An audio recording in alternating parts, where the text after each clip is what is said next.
smack. He'll be trying to do some of that in the opener here as the Red Shores pace lines up in behind the Metro Home Building Center starting gate. It's our first of 11 on Consolation Day. Let's go upstairs to track announcer Vance Cameron. It's the weekend of champions at the driving park in Charlottetown. The Saturday afternoon opener lines up.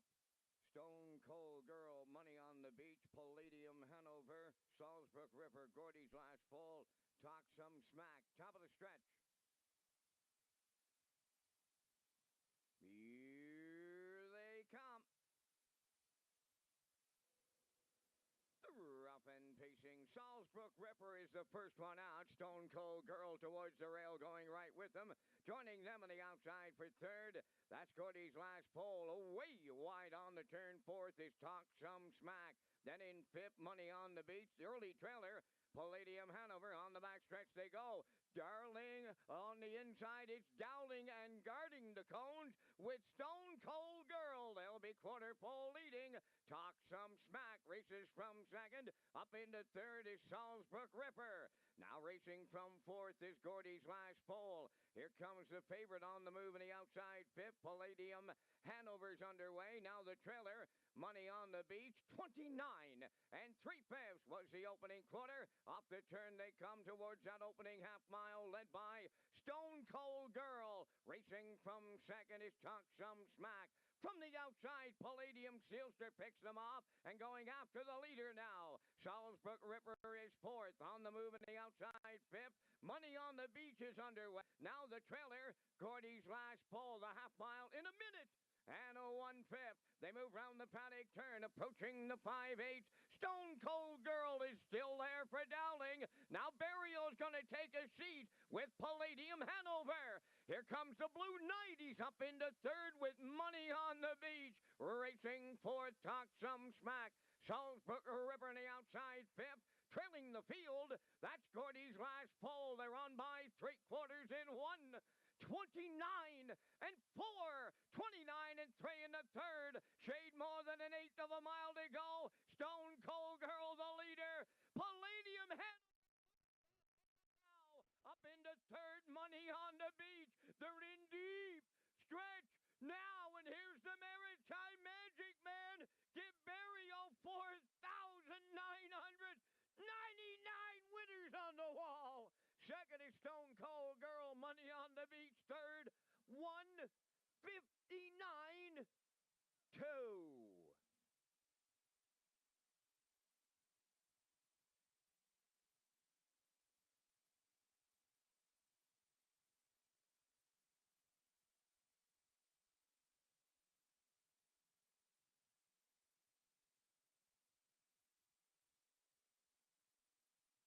Okay, we're going to get a look at the universe in slow-mo here for race one. It was the Red Shores pace. It was an over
Leading to the quarter, Lorne Valley Julian now second, racing third, Neptune Zielster.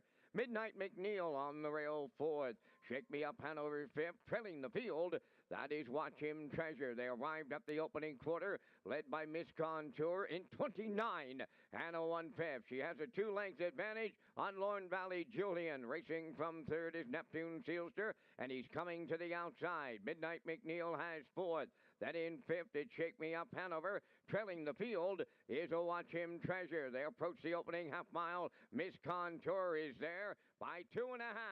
Second is Lorne Valley Julian from the outside. Neptune Sealster underway third. Midnight McNeil into the turn fourth. Shake Me Up Hanover fifth. Trailing the field, Watch Him Treasure. 58-3 was the half. By the 5/8 they go. Miss Contour the leader. From the outside, Neptune Sealster is taken over second. Here comes Midnight McNeil moving third. 3 wide fourth. Here comes Shake Me Up Hanover. Lorne Valley Julian back to fifth. Watch Him Treasure on the outside trails. 3 wide they go by 3/4 in 1:28.4. Miss Contour at the rail. Midnight McNeil between horses. 3 high. Shake Me Up Hanover third. And they turn for home now. 3 of them across the track. Midnight McNeil between them. Shake Me Up Hanover on the outside. Coming on to take over the lead late. On the wire next. Shake Me Up Hanover for Colin Shepherd. Midnight McNeil second. Watch Him Treasure rallied up third. 1:58.4.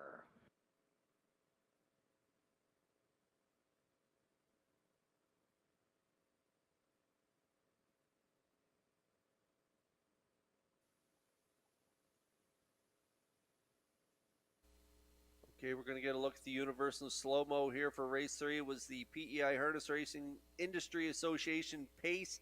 I like this guy for part of my tri-actor ticket, but what a trip he goes here in the back half. 3 wide all the way down the back stretch and around the last turn. That is Shake Me Up Hanover. He gets it done here, Rock. Yeah, absolutely. He does get the job done here. Miss Contour went to the front, 2-year-old filly, and she laid down some solid fractions. 29-1 the half, 58-3. Down to 3/4 in 1:28.4. Shake Me Up Hanover, gutsy 3 wide move down the backstretch as Midnight McNeil didn't look like he was done yet.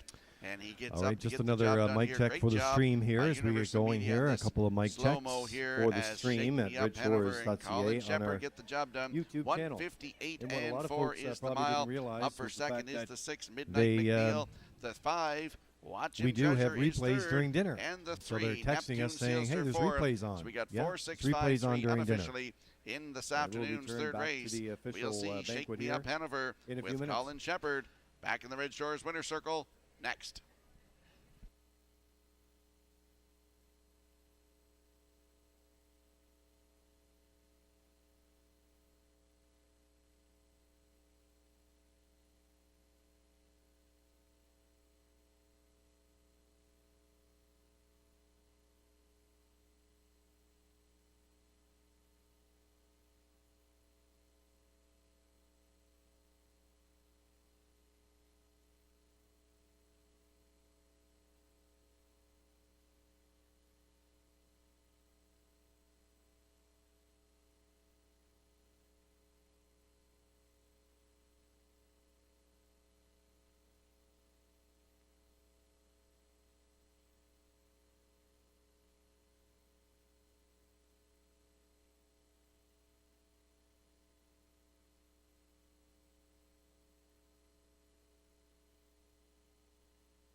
Returning to the third race winner's circle, number 4 is Shake Me Up Hanover, bay pacing gelding 4 of a Bettor's Delight off the Western Terror Dam.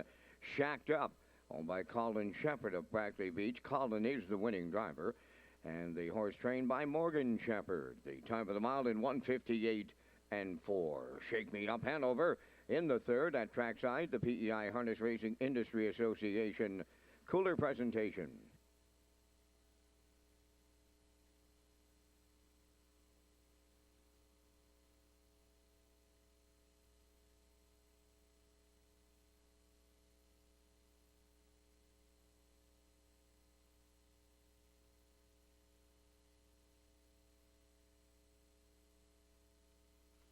Give a shout out this afternoon to Ricky Armstrong and his wife. They're tuned into all the action here at Red Shores this afternoon. Had a chat with them last night at Michael's Pizzeria in Summerside. So shout out to you watching the race this afternoon as the McPhee Memorial lines up behind the Metro Home Building Center starting gate for the afternoon's 5th race. Let's return to Vance Cameron. Silver Hill Buddy, Silver Hill Lightning, Spack Jarrow, Zach the Men, Mayhem Man, Rockin' Novel, St. Lad, Skip. Top of the stretch.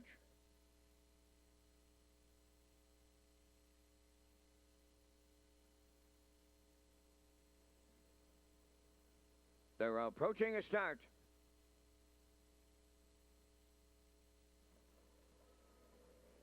The rough and pacing Silver Hill Buddy leaves out between horses Silver Hill Lightning, and coming with them third, that is Spack Jarrow around the turn. Dropped in fourth is Zach the Men, then fifth, that's Mayhem Man. Rockin' Novel is sixth, trailing seventh. St. Lad's Skip to the backstretch they go, and Spack Jarrow has cleared the lead for Corey McPherson. Second is Silver Hill Buddy, racing third. Silver Hill Lightning, then on the cones, fourth is Zach the Men. Fifth on the backstretch is Mayhem Man. Then it's Rockin' Novel, sixth, trailing seventh. St. Lad's Skip, 28. And 3, the opening quarter, as they move round the turn for the first time, led by Spack Jarrow. Getting the 2-hole ride is Silver Hill Buddy. Silver Hill Lightning races from third. Then in fourth, that is Zach the Man. On the move, fifth is Rockin' Novel. Moving out sixth is St. Lad's Skip. Now trailing at the rail, that is Mayhem Man. The backfield well in motion as they arrive at the half mile, led by Spack Jarrow. From the outside, first up, Silver Hill Lightning, 59 and 3 was the half. Opening racing to the 5/8 off a second quarter of just 31 seconds flat. Spack Jarrow the leader. Silver Hill Lightning the challenger. Racing from third, Rockin' Novel, Silver Hill Buddy. Nowhere to go fourth. Zach the Men on the outside fifth. Mayhem Man is sixth. Trailing after a break, St. Lad's Skip by the 3/4. Spack Jarrow has battled back at the rail, retaking the lead. 3/4 in 1:29 and 1 with an 1/8 of a mile left to go. Spack Jarrow the leader.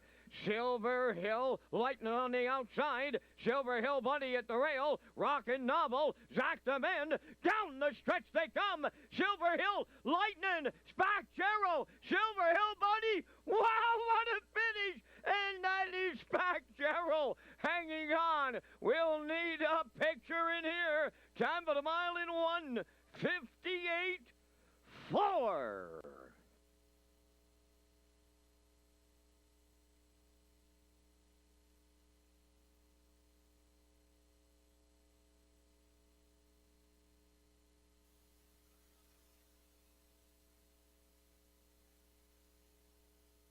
Well, making his third start back after some time off here as we get a look at that Universal Slow-Mo is the 3, Spack Jarrow and McPherson. Rocky, you like this guy on top of your ticket. Corey put him right on the front end, and he's going to battle here with the 2, Silver Hill Lightning. What a trip for Spack Jarrow.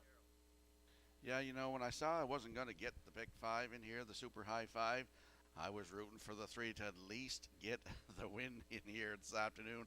28-3 to the quarter, 59-3 to the half, 129-1 to 3/4, 158-4. That's his first win of the season. Spack Jarrow's 16th career win with Corey McPherson in the bike here today. Up for second, the 1, Silver Hill Buddy. In there for third is the 2, Silver Hill Lightning, and the 7, St. Lad's Skip rallies for fourth, 3-1-2-7 unofficially. In today's 5th race, the McPhee Memorial, cooler trackside presentation to the winner. And we'll see Spacjero in the Red Shores winner circle next.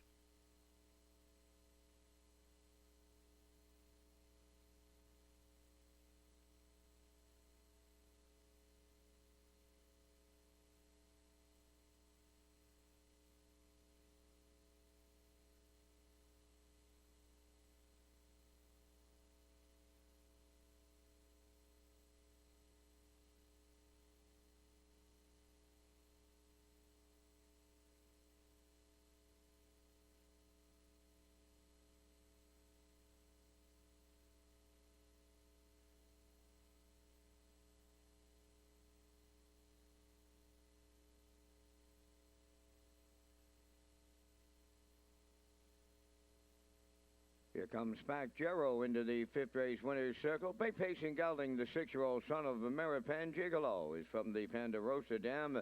Path Row Pomorphic, owned by Mike Slana from Belfast, trained by Raymond White and driven to victory by Corey McPherson. Time of the mile in 1:58 and 4. Spacjero in the fifth. Down at trackside, we have the McPhee Memorial Cooler presentation.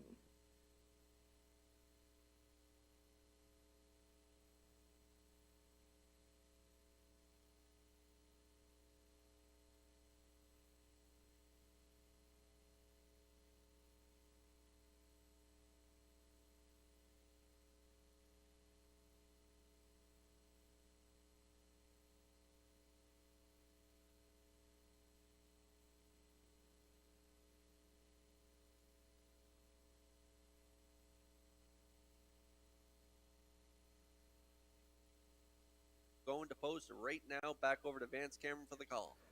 Woodmere Macarena, Woodmere Heather M, Rock and Roll K's, JJ Amelia, next in line. Too much for you. JJ Aurora, look over your top of the stretch. Here they come. There they go, up and pacing, leaving out, it's J.J. Amelia, Woodmere Heather M right with her, then third as they make their way on around the turn, coming from the outside. Too much for you, way wide and looking for fourth is J.J. Aurora. To get away fifth along the inside, Woodmere Macarena. Rock and Roll K's got away sixth, then next in line, and look over your is the trailer. J.J. Amelia made the lead. In line to Mark Bradley, they have them by 3 at the opening quarter. Woodmere Heather M is second, third is Too Much for You. Rock and Roll K's that heavy favorite moving on the outside. 28 and 4 was that opening quarter. Onward they go, arriving at the 3-8. In at the rail is J.J. Amelia. Now right alongside, Rock and Roll K's coming up to take over the lead. Then in third, Woodmere Heather M. Racing fourth, that's Too Much for You. J.J. Aurora has fifth. Woodmere Macarena sixth. Next in line, seventh. On the outside, the trailer, that's Look Over Your. On by the opening half mile, Rock and Roll K's made the lead. 57 and 4. A serious opening half mile. By the 5/8 they go. Rock and Roll K's for Kenny Murphy by 2. J.J. Amelia's all out in the 2-hole. Up and on the move third is Woodmere Heather M. Racing from fourth, Too Much for You. Woodmere Macarena's on the outside fifth. Next in line is taken over sixth. J.J. Aurora seventh. And the trailer, Look Over Your. The 3/4 up in 1:27 and a 1/5. They have an 1/8 of a mile left to go. And it's all Rock and Roll K's in here. Racing from second, Woodmere Heather M. Up third is Too Much for You. But it's Rock and Roll K's in the Cavendish Farms Atlantic Breeders' Crown Consolation 2-year-old filly Facers. Woodmere Heather M was second. Too Much for You third. An excellent trip of 1:56.4. We do have a judge's inquiry underway in race number 6.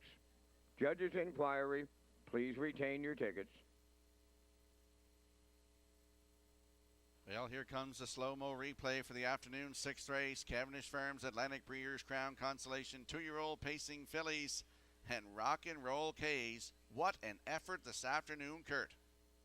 Well, yeah, we talked about her in the pre-race. This filly should be Championship Sunday. Unfortunately, she just didn't have enough points to get in that final with just 6 starts, 2 wins, and 4 seconds. Well, she just added to that now 3 wins, 4 seconds in 7 starts. If she was in the final tomorrow afternoon, she would probably win it. That's how good this filly is. She just got a bit of a late start. But what a performance here today. Brush and crush for Kenny Murphy. He took his time off the wings. This filly doesn't have a lot of gate speed, but wow, did she make a move there at 3/8 as Mark Bradley and J.J. Amelia got to the lead early, 28-4. Released Rock and Roll K's to the front, 57-4, and Murphy just kept on rocking and rolling, 127-1.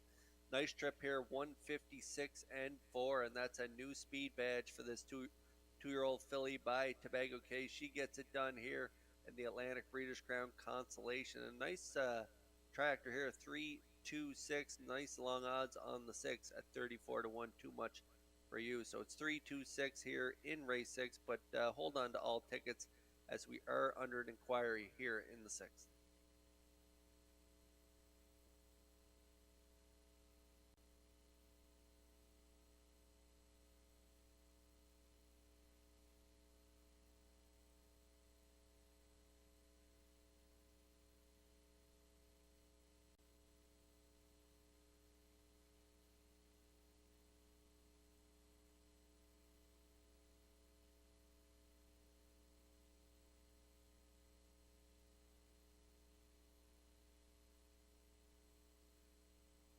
The judge's inquiry underway in race number 6 involves the conduct of the race after 3/4.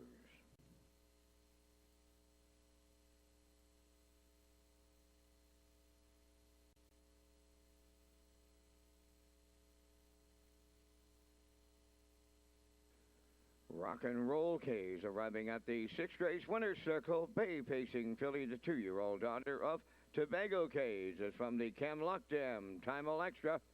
Owned by Hardcore Racing of Belfast, the filly bred by Blaine Tebow of Kensington. She's trained by Jeff Holmes and driven to victory by Kenny Murphy, and she paces to a new race win record of 156-4.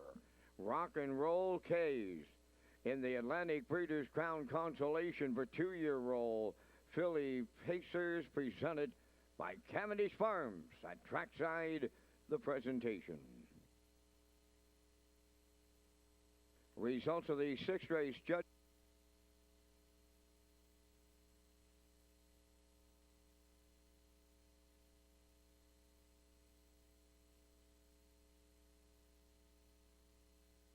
So this afternoon, 7th race, Atlantic Vet College Pace.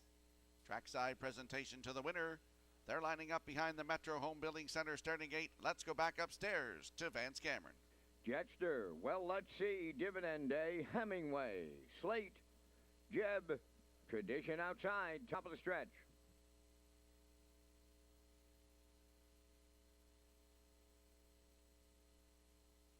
Here they come.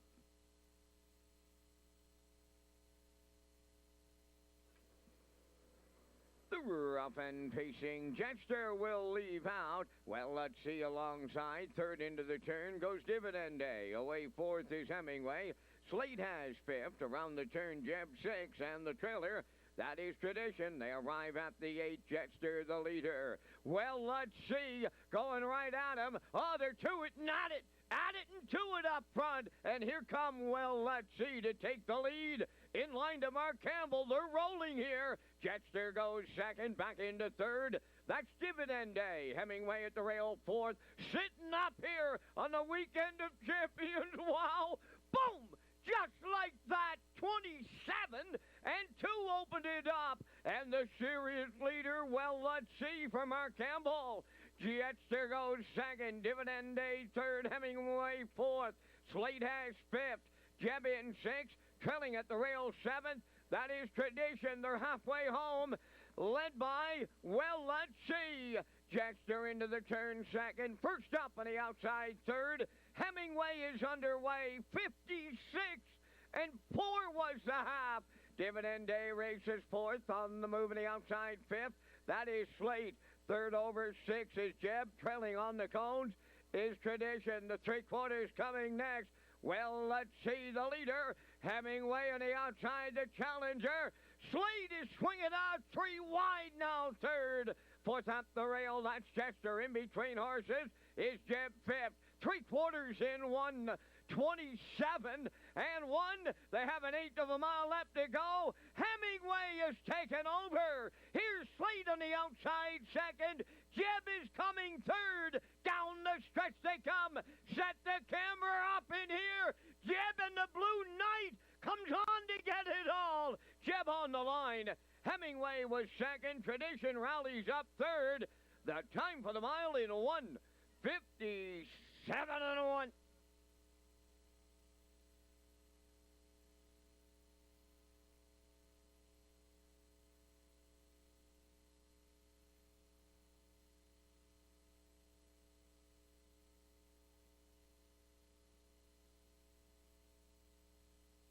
Well, the veterans were sitting off the pace here with, well, let's say he's a veteran himself, 9 years old. Mark Campbell, power drive here in the 7th. It was the Atlantic Beck College pace. Big.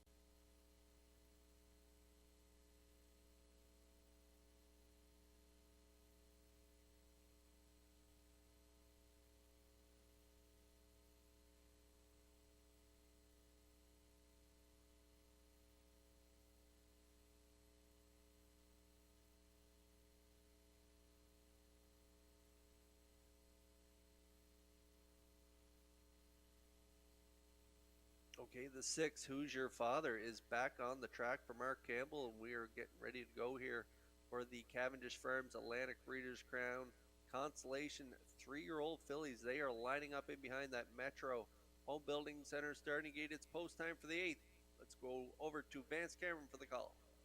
Can't Stop the Lovin', Booyah-yah. KC Starlight, Roses for Jenny. Candy Apple Red, Who's Your Father?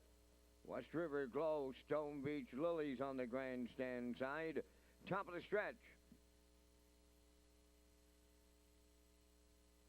Here they come. Oh, and you know that old saying, better late than never. 8th race, post time. Up and facing, Booyah-yah, the first one off the wings. Can't Stop the Lovin' into the turn is second. KC Starlight's away third. Racing from 4th. Towards the rail, that'll be Roses for Jenny. Who's Your Father on the outside 5th. Candy Apple Red in 6th with West River Glow. And the trailer, that is Stone Beach Lily. Along the backstretch they go. Booyah-yah for Redmond Doucette. Clear by 2.5. Can't Stop the Lovin' is second. Racing third, that is KC Starlight. Roses for Jenny got away 4th. Dropping in 5th is Who's Your Father. Candy Apple Red is 6th. Rounding the turn 7th, West River Glow. Trailing the field, Stone Beach Lily is 8:28 and 4 was the front quarter. Off the turn they come, and they're all chasing.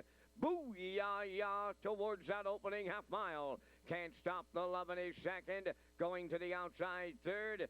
KC Starlight is underway. Moving up 4th on the outside. Who's Your Father? That is Roses for Jenny on the rail 5th.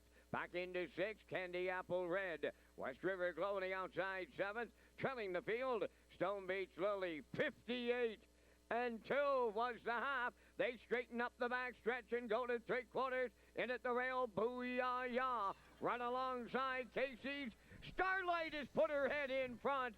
Can't Stop the All right, Lovin' ladies in and the gentlemen, we're back third. here at the Who's top of the Your park for Father the is there Atlantic outside Breeders' Crown fourth. banquet. Roses for Jenny And fifth. we're just Candy testing Apple really all Red systems sixth. here West River as we get Glow a test seventh. on this Stone microphone Beach for Lily our is live eighth. stream as well. 3/4 tripped in a And we get a test on this microphone. And guys, this 27 one here with has an to eighth come up of a a little mile bit to go. Booyah-yah, battles on to back at the rail.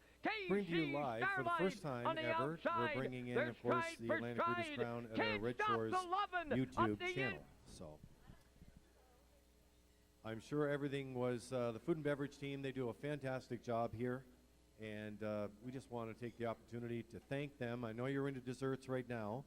So, but you know, the food and beverage team and the facilities team here today, we had a full race card this afternoon. And they had to flip this entire building and this entire dining room and get things ready in a span of about 2.5 hours. And get everything served here tonight for about 170. So I think they deserve a big round of applause for all their hard work and getting things done.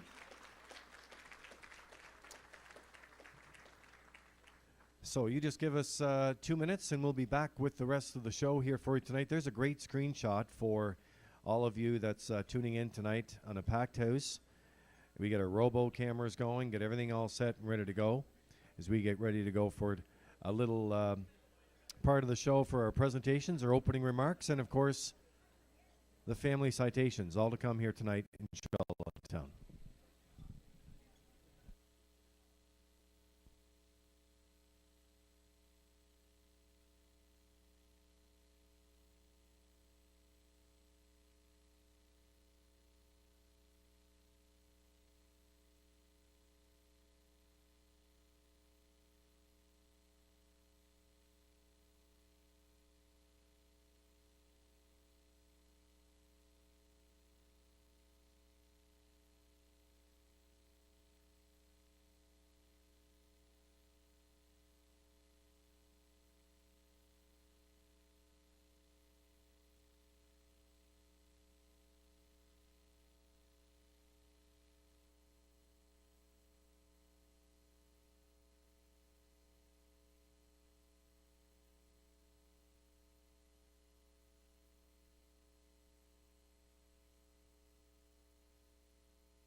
All right, well, welcome back, ladies and gentlemen, to the top of the park for the Atlantic Breeding Banquet.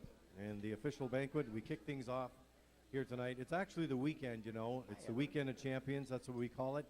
And as we're getting set to go, of course, we kick things off the Atlantic Classic Yearling Sale. And before we get into that and some other greetings for some special guests here tonight. I want to introduce my co-host. It's always a pleasure to work with him. He's called the Gold Cup and Saucer in about 6 different decades, started in, 79.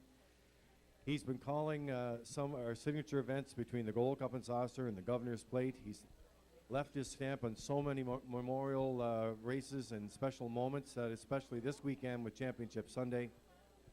He is my co-host, and we call him the voice of Prince of Rhode Island Racing. Not only that, though, he did have Canada's best race call in the 2008 Gold Cup and Saucer. Ladies and gentlemen, please welcome Vance Cameron.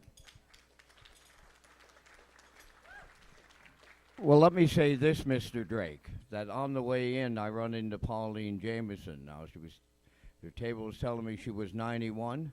Well, I'm going back so far. I've got Pauline Jameson race calls, and believe me, when Pauline Jameson set up on one, she set up on one. There you go. There you go. Well, Vance, just before we begin the official part of the evening here, and by the way, I think my phone will stop buzzing now with all the folks wondering where the live stream was. But see, this is the first time we've done the live stream for the Atlantic Breeders' Crown, and during the Breeders' Crown dinner, the requests have always been, can you play some of the replays? Can you do some of the action? Because everybody's so busy. So then I was getting texts saying, the replays are on, the replays are on. So hopefully everybody's coming in loud and clear here now, and it's so great to have you here. Those of you who couldn't be here tonight, wherever you're watching around the globe, nice to have you here. But we kick things off with the sale, the Atlantic Classic Yearling Sale. Last year was an overall record, and this year, I know Chairman Nick Oakes should be here tonight. I see Ken Oakes here, Julie Jameson, the Executive Director of the Industry Association. Another record, Vance. Well, I went into the sales office yesterday, Lee, and the ladies asked me, do you think we'll do as good as last year? I come right to the front, and I said, no, we're not going to break that record. That's an incredible amount of money that we spend on yearlings. Wrong. So congratulations and good luck to everyone who purchased one yesterday. It was just, it's the greatest sale of all time. Yeah, it certainly was over 1.8, and that deserves a big round of applause because that sets the tone for the weekend, no doubt about it. All right, so I know we have a number of special guests here tonight. We mentioned the chairman with the Harness Racing Industry Association. We mentioned Roseanne Langell, who's the president. We have the president of the Atlantic Standardbred Breeders Association. I know we have the new president, James Perot of the Horse Owners Association. So I think we've got everyone in the house, and we got a very important gentleman to start things off tonight. And I'll turn it over to you. Ladies and gentlemen, at this time, representing the province of Prince Edward Island, Finance Minister and Minister responsible for harness racing, the Honorable Mark McLean, who will bring greetings tonight.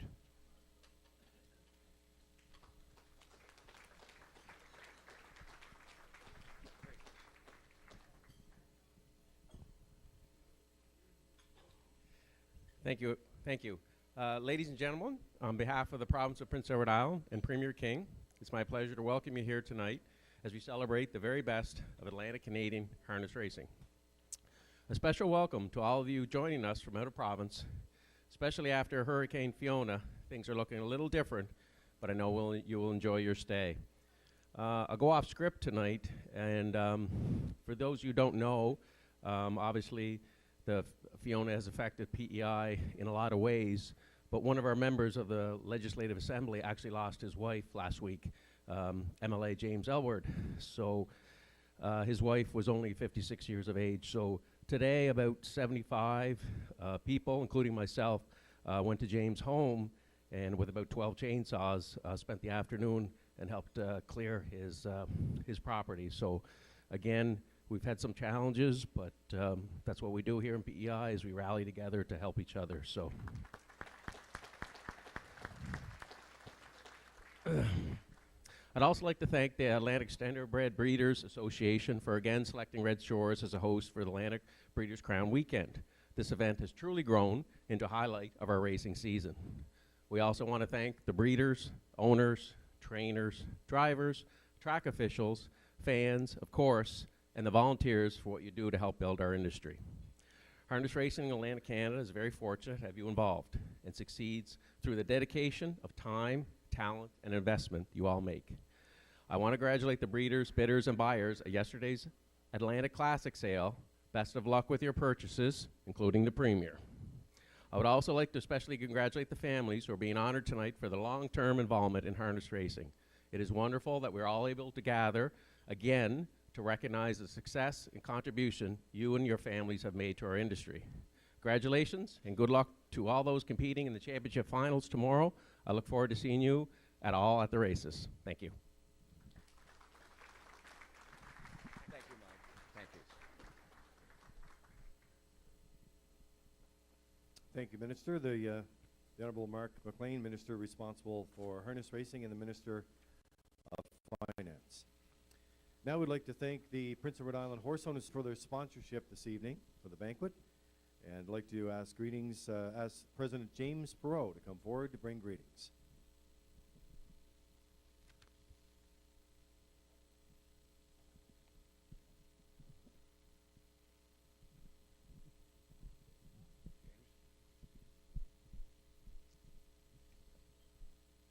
I'd like to thank everyone for coming to the Breeders' Crown banquet tonight. It's my first gig as president of the association, and it'll be pretty quick. Most know me, know that I'll talk to anyone for a long time one-on-one, but to get up in front of the crowd, probably not so much. Again, yesterday, record sale, very nice to see everyone to bid on the horses. It all takes that integral piece to keep the game going. The industry, the association, and members. There's a lot of faces here that I see long-standing through the harness racing industry, and I'm fairly new to it myself. Probably 15 years or so, which to me is pretty new. And it didn't take very long to be in the association with members to see that it takes a helping hand from each person to make the industry, the sport grow. And I guess that's pretty much all I'd like to say is thank everyone for their hand to get the industry to grow what it is today, and thank you very much.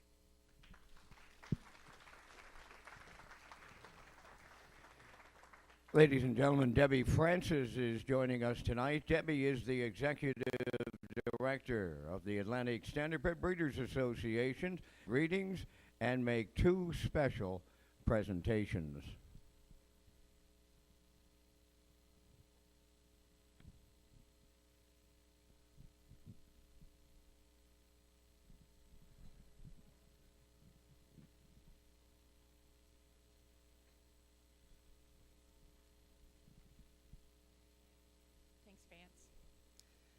Good evening. This weekend's Atlantic Breeders' Crown Weekend concludes an exciting season of Atlantic Sire Stakes racing, and tonight we celebrate the finalists participating in tomorrow's championship. On behalf of the Atlantic Standardbred Breeders Association, I would like to congratulate the connections of the Atlantic Breeders' Crown finalists. The last 2 weeks have been devastating to Atlantic Canada.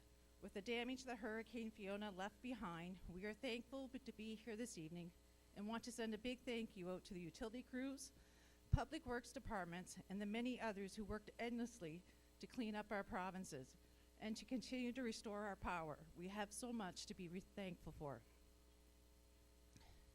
ASBA would like to thank the provinces of Nova Scotia and Prince Edward Island and the respective industry associations for their continued support of the Atlantic Sire Stakes program.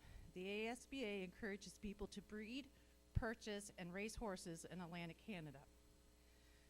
We would like to send our congratulations to the families of the Nova Scotia, PEI, New Brunswick, and Newfoundland that are being recognized this weekend. The families being honored have supported harness racing for decades, and by them passing their love of the sport down to their children and grandchildren, their involvement continues today. Thank you to the sales committee, breeders, and purchasers of the yearlings. It was another record sale, $1.89 million. Thank you to the organizing committee of the Atlantic Breeders' Crown Weekend for your continued commitment to detail and the time put in from the race office, the race day crew, and the banquet tonight. Your commitment does not go unnoticed. With that, we are pleased to announce that we will return to Prince Edward Island next Thanksgiving weekend as Redshores Charlottetown has been selected to host the 2023 Atlantic Breeders' Crown.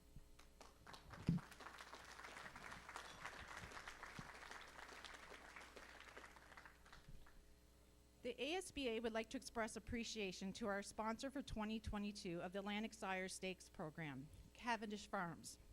Cavendish Farms joined us in 2020 as the title sponsor in support of Atlantic Breeders' Crown weekend. The ASBA, along with its members, are most grateful to Cavendish Farms for its continued support.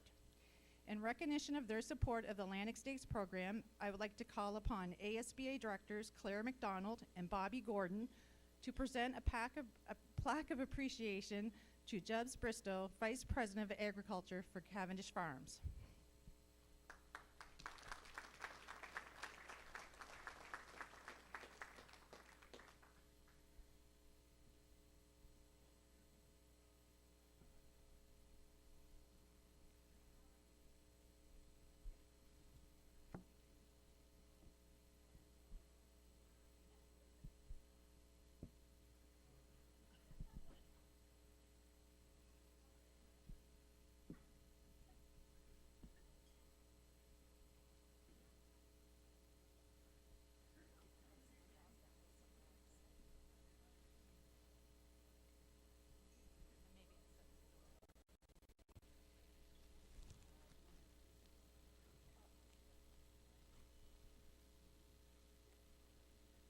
Great to have Gail back again to coordinate the winner circle shots here. It's always, don't say that it's easy, because it's not. You have to manage the folks. Everybody's excited to get their photos done, and Gail's been doing it for quite a long time and does a fantastic job of it. Nice to have her back. Thank you, Jubbs.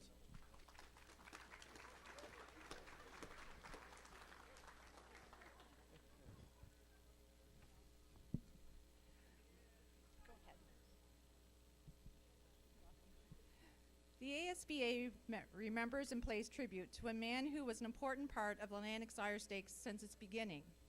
John S. Jack Ferguson was a key player in the Atlantic Sire Stakes program.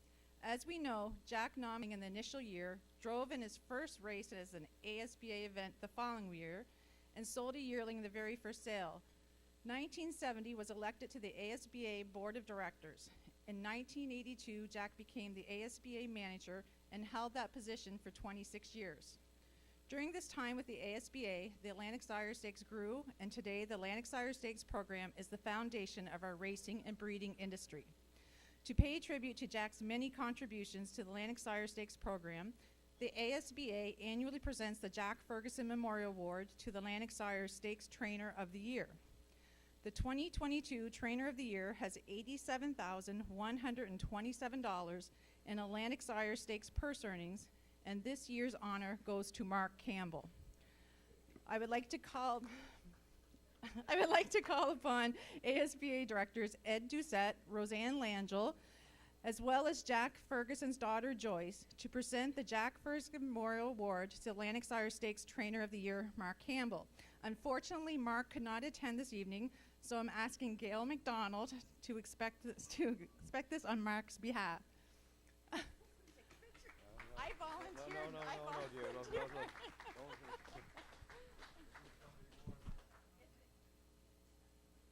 All right, so this is going to be interesting because who's going to take the picture? I'm not. There we go. We have a gold medalist that's going to do the photo.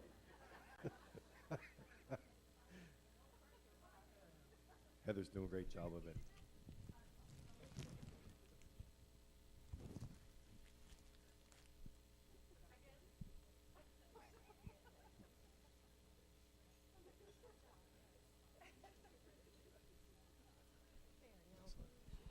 Thank you, Joyce. I'll find a home for it. Thanks, Joyce.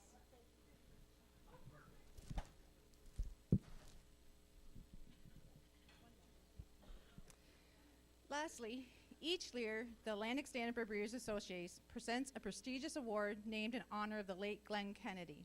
Glenn was our founding secretary manager and one of the key builders of the Atlantic Sire Stakes program. This award recognizes long-term to the Atlantic Standardbred Breeders industry. Our 2022 honoree is Jim and Mary Lee Ripley of Nova Scotia. The Ripleys have been breeding, training, and racing mostly trotters for over 45 years.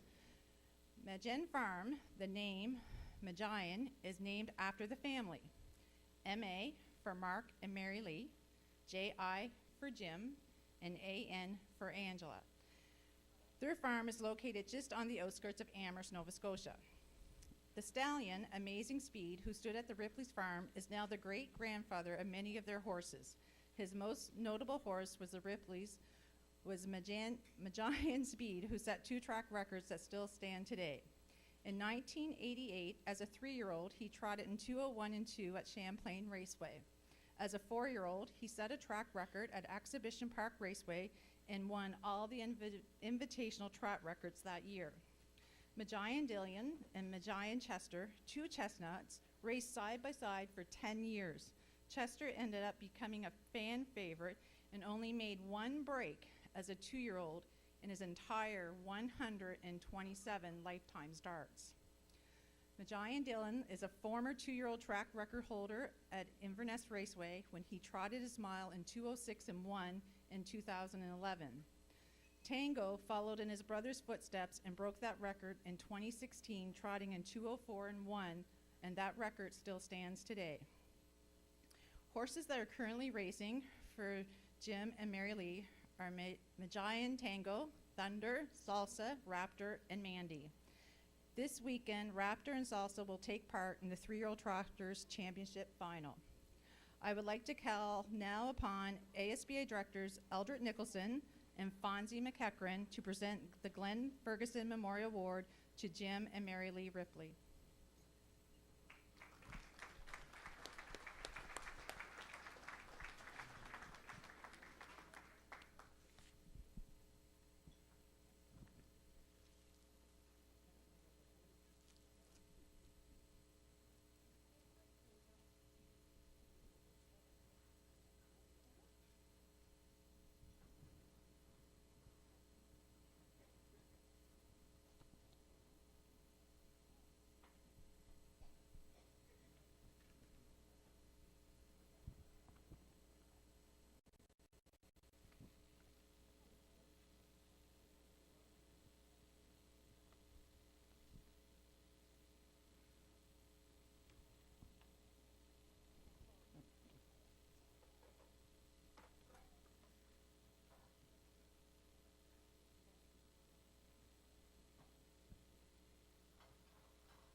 All right, well, congratulations, folks, and some nice presentations there. Thank you very much, Debbie, for your continued support. And yeah, that's exciting. We get that opportunity. For those of you who don't know, this process has gone in quite a few months ago because remember back at the 1st August, all the applications had to be in to host the Breeders' Crown. So it's great to be able to take this wonderful event back to beautiful Prince Edward Island. So we're looking forward to hosting it in 2023. Vance, I think we'll be set to go again. We'll be all set, my friend. All right. Let's go now and meet the finalists for the championship Sunday tomorrow. Now, ladies and gentlemen, keep in mind that the finalists will be getting their trophies tomorrow during the championship final race program. The displays will be set up in the fan zone at Turf's Bar and Grill. Now let's meet the 2-year-old trotters. 2-year-old trotters. The points leader in the Atlantic Breeders' Crown for 2-year-old trotters is Irish Ray. The son of Muscle Through It, highly organized, is undefeated this year and has 9 wins on a sparkling resume. Irish Ray took a record of 2 minutes 3/5 at Redshores, Charlottetown, and has banked records until 2-year-old trotters. The 2-year-old trotters. The points leader in the Atlantic Breeders' Crown for 2-year-old trotters is Irish Ray. The son of Muscle Through It, highly organized, is undefeated this year and has 9 wins on a sparkling resume. Irish Ray took a record of 2 minutes 3/5 at Red Shore Charlottetown and has banked over $56,000 in earnings for owners 3 Wiseman stable of PEI.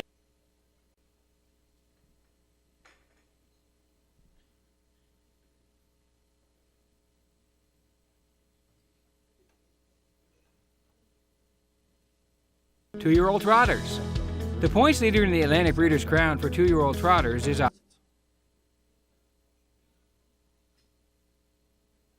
We'll blame it on Hurricane Fiona. Irish Ray. The son of Muscle Through It, highly organized.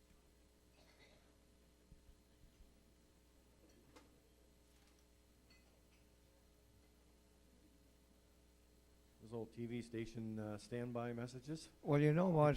I can make a lot of sound if you want sound. Yeah, no. That's for sure you can. Yeah. Just seemed to be having a technical glitch here. We ran through all the videos earlier today, so we'll see if the control room can get that back for us. We'll be ready to go. I can tell you, though, one thing you want to put in your calendar, not only the fantastic meal that we had tonight, but there is the pancake breakfast that is coming your way tomorrow morning. It starts at 9 a.m., Turf's Bar and Grill. And that's presented by David Corrigan. Two-year-old trotters. The points leader in the Atlantic Breeders' Crown for two-year-old trotters is and Dr. Kathleen McMillan from the Atlantic Veterinary College. So that starts at 9 if you're looking for a Breeders' Crown pancake breakfast. And then following that, we'll have the Joe Smallwood Memorial Award and then Championship Sunday with you. And what a great card that is. And you know what, Lee? The weatherman says it's going to be sun. It's going to be in the teens. We're going to have not much wind. So we've got the best show possible for anybody that two-year-old trotters. The points leader in the harness racing fan, you'll be intrigued here what's going to happen on a Sunday afternoon here at historic Charlottetown at the driving park.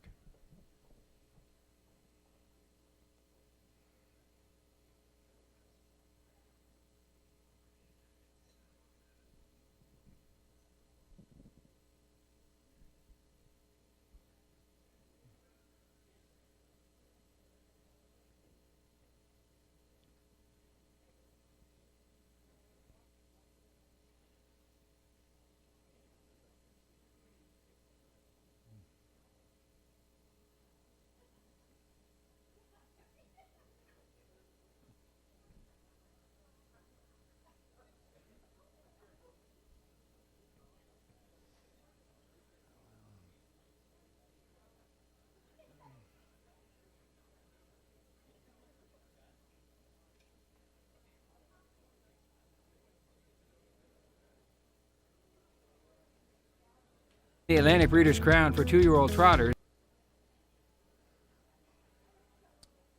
So, ladies and gentlemen, we're just going to take a pause here for a minute. You can mix and mingle here. We're just going to take a pause while the control room does this because this is important to us. We want to meet the finalists, and they're working on the technical glitch.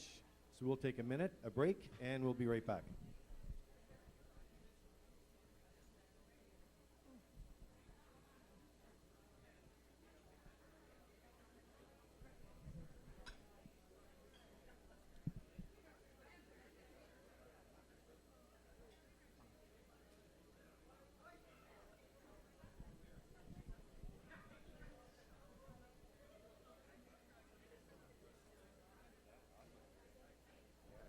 I wish I had the list. I could have. Oh, yeah, I know.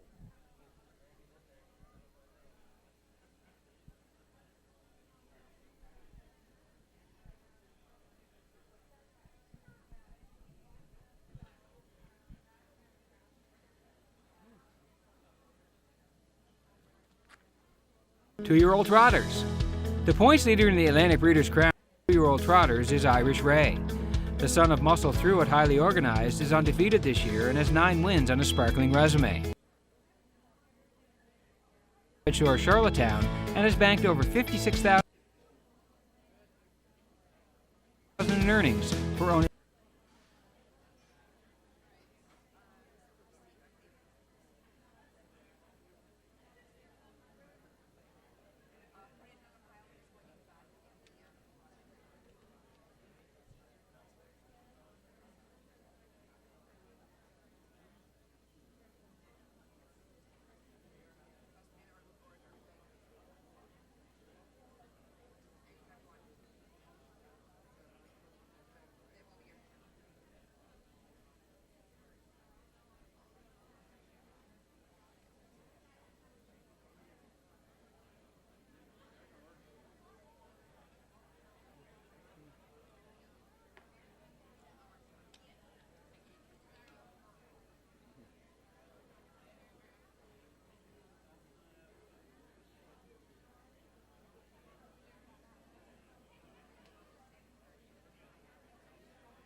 pleasure, sir. You're doing a hell of a job. Well, thank you very much. I've been trying to do it for a long time. As long as that keeps up, we're good to go. That's right. 2-year-old trotters. The points leader in the Atlantic Breeders' Crown for 2-year-old trotters is Irish Ray. The son of Muscle Through It, highly organized, is undefeated this year and has 9 wins on a sparkling resume. Irish Ray took a record of 2 minutes 3 fifths at Redshores, Charlottetown, and has banked over $56,000 in earnings for owners 3 Wiseman stable of PEI. Getting Salty is a 2-year-old brown filly by Muscle Through It out of Santa, Hanover. She's owned by Blaine White of PEI. Windermere Got Muscle is a 2-year-old brown gelding by Muscle Through It out of the Marriage Internal Revenue. He's owned by But We Hear Now stable of PEI. Dynamical Tad is a 2-year-old bay gelding by Tad the Stud out of the Mare Dynamical. He's owned by Bill Kenny and Gary Ford at PEI. Miss Briley Ridge is a 2-year-old bay filly by Tad the Stud out of Our Rocket Rachel. She's owned by Claire McDonald, Ian Tate, Marcus McGuinness, and Arnold Rankin of Nova Scotia.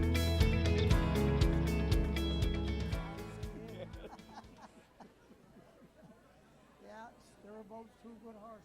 Yes, absolutely. I remember back when Uncle Lee, Susie Way, what do you call him? Barry or Marcel had her in Montreal. Oh, Marcel Burial. So she was there for the month, and then she raced good, and then the next second month she was there. The bill comes, and there's a bunch of stuff on for sharpening her up. And he said, that's the last time he'll race that mare. Oh, yeah. So he jumped to the truck, went to Montreal.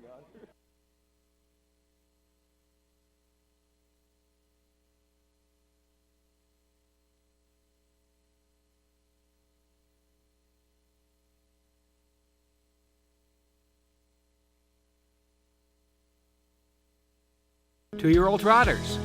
The points leader in the Atlantic Breeders' Crown for 2-year-old trotters is Irish Ray.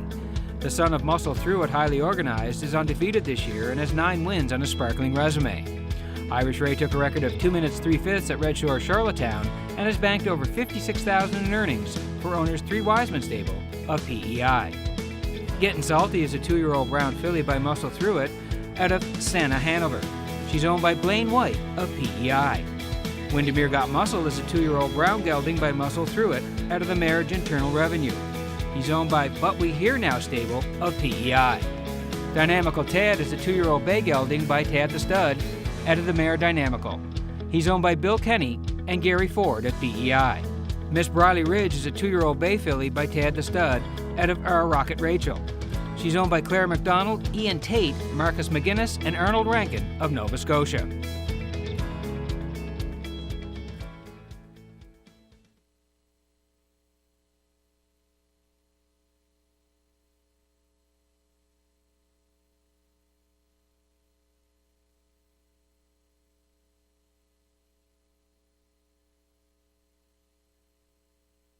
Two-year-old trotters. The points leader in the Atlantic Breeders' Crown for 2-year-old trotters is Irish Ray. The son of Muscle Through It, highly organized, is undefeated this year and has 9 wins on a sparkling resume. Irish Ray took a record of 2 minutes 3 fifths at Redshores, Charlottetown, and has banked over $56,000 in earnings for owners 3 Wiseman stable of PEI. Getting Salty is a 2-year-old brown filly by Muscle Through It out of Santa, Hanover. She's owned by Blaine White of PEI. Windermere Got Muscle is a 2-year-old brown gelding by Muscle Through It out of the Marriage Internal Revenue. He's owned by But We Hear Now stable of PEI. Dynamical Tad is a 2-year-old bay gelding by Tad the Stud out of the Mare Dynamical. He's owned by Bill Kenny and Gary Ford at PEI. Miss Briley Ridge is a 2-year-old bay filly by Tad the Stud out of Our Rocket Rachel. She's owned by Claire McDonald, Ian Tate, Marcus McGuinness, and Arnold Rankin of Nova Scotia.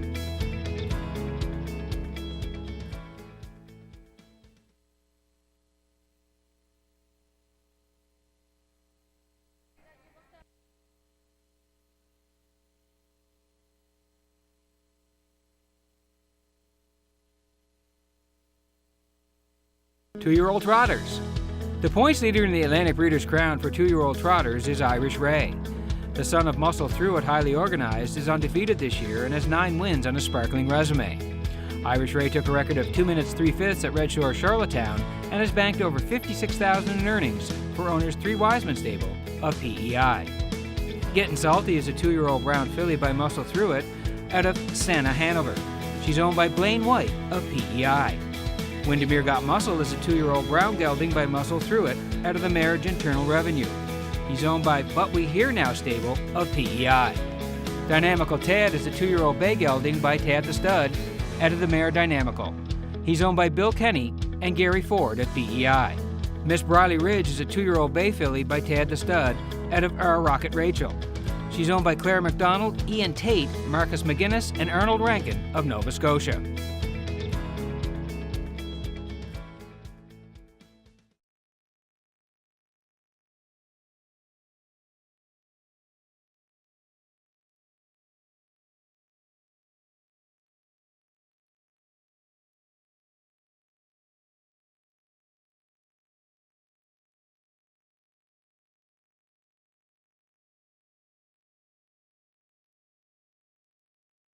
Two-year-old trotters. The points leader in the Atlantic Breeders' Crown for 2-year-old trotters is Irish Ray. The son of Muscle Through It, highly organized, is undefeated this year and has 9 wins on a spark. Is undefeated this year and has 9.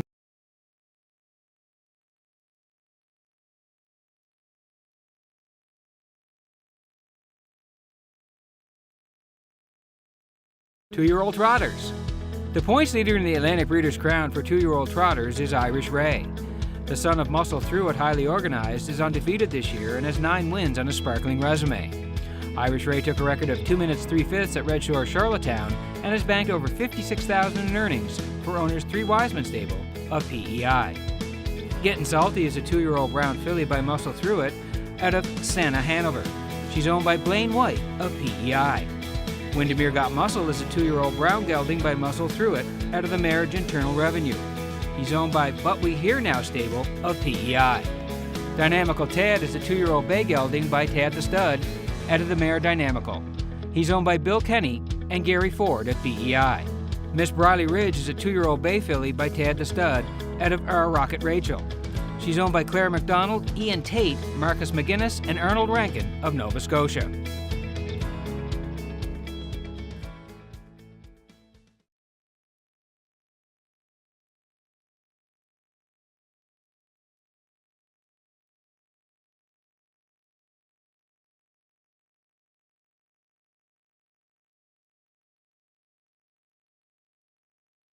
Three-year-old trotters. We have co-leaders at the top of the point standings in the Atlantic Breeders' Crown for 3-year-old trotters. Headline Howie is a 3-year-old bay gelding by Armbro Barrister out of Mad Over You, Hanover.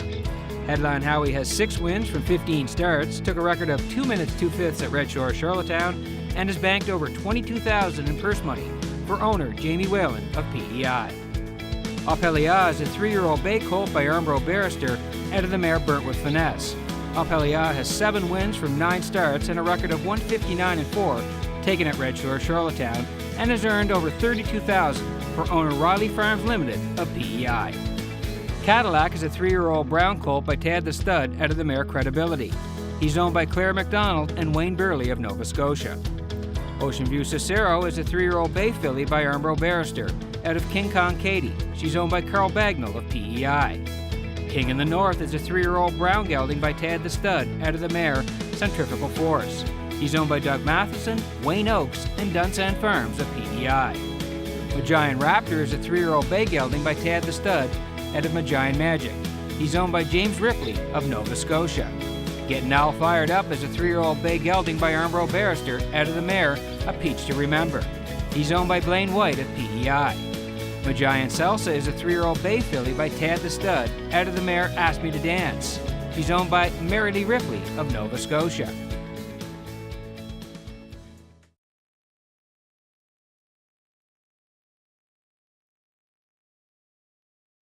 Two-year-old pacing fillies.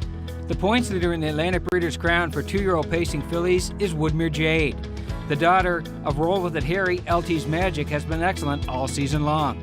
Woodmere Jade is 5 for 10 in top 3 finishes, took a record of 159-2 at SHORES Raceway, and has earned over $18,000 in purse money for owner Jackie Heffernan of Nova Scotia.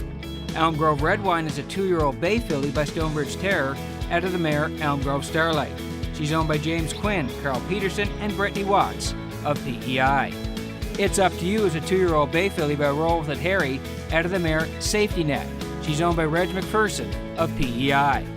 Rosetown Mary is a 2-year-old bay filly by Pang Shui out of the mare Brody's Leona. She's owned by Carrie and Emily Taylor and Lisa Richards of PEI. Marina Del Rey is a 2-year-old bay filly by Tobago Cays out of the mare Drinking Games. She's owned by Greyland Farm and Robert Samara of Nova Scotia.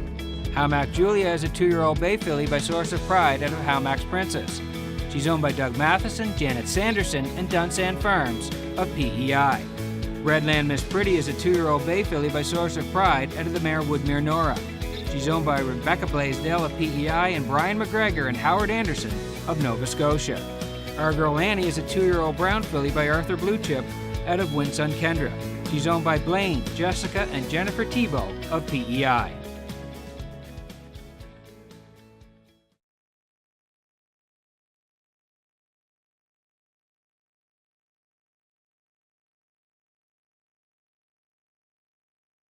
Two-year-old pacing colts. The points leader in the Atlantic Breeders' Crown for 2-year-old pacing colts is Malignity.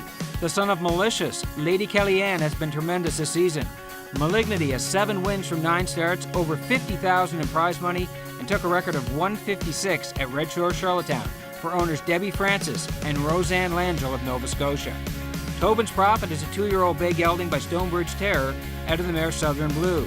He's owned by Kevin Dory and Robert Samara of Nova Scotia and Frank Brundle of Ontario. Bacon on a Biscuit is a 2-year-old bay gelding by Tobago Cays out of the mare Ovation Colleen.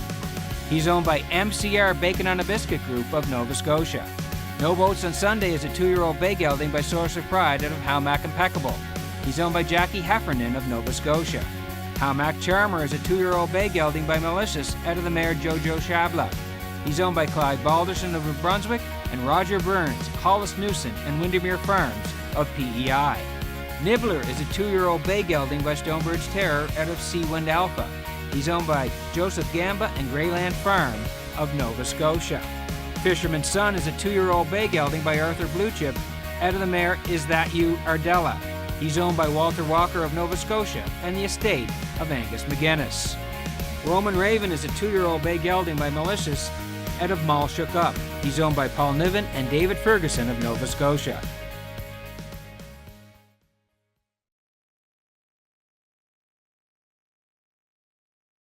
Three-year-old pacing fillies. The points leader in the Atlantic Breeders' Crown for 3-year-old pacing fillies is The Real Princess. The daughter of Source of Pride, Devilishly Good, has put together an incredible season and has yet to taste defeat. The Real Princess is a perfect 14 for 14, winning at every maritime track, taking a record of 154-1 at Redshores, Charlottetown, and banking over $94,000 in earnings for owners Eddie Doucette, Blaine Tebow, Gordon McLeod, and Grant Mann of PEI. Cougar on a Terror is a 3-year-old bay filly by Cougar Hall out of the mare Toxic Terror. She's owned by Walter Walker of Nova Scotia and the estate of Angus McGuinness. Mystical Gal is a 3-year-old bay filly by Pang Shui out of the mare Warden Woody. She's owned by Doug Matheson and Janet Sanderson of PEI. Tobin's Diva is a 3-year-old brown filly by Veradero Hanover out of the mare Eggs Benedict. She's owned by Reg McPherson of PEI. Woodmere Jazz is a 3-year-old bay filly by Roll With It Harry out of the mare Shadow Dancer. She's owned by Reg McPherson of PEI. Ultimate Longshot is a 3-year-old bay filly by Malicious out of the mare Troxel Hanover. She's owned by Clyde Balderson and River Valley Management of New Brunswick and Windermere Farms of PEI. Horse Terror is a 3-year-old bay filly by Stonebridge Terror out of Kayla's Sophia. She's owned by Dale and Robert Orr of New Brunswick. JJ Scarlet is a 3-year-old bay filly by Tobago Cays out of the mare JJ Hannah Dawn. She's owned by WWGG McGuinness McKinnon Stable of Nova Scotia.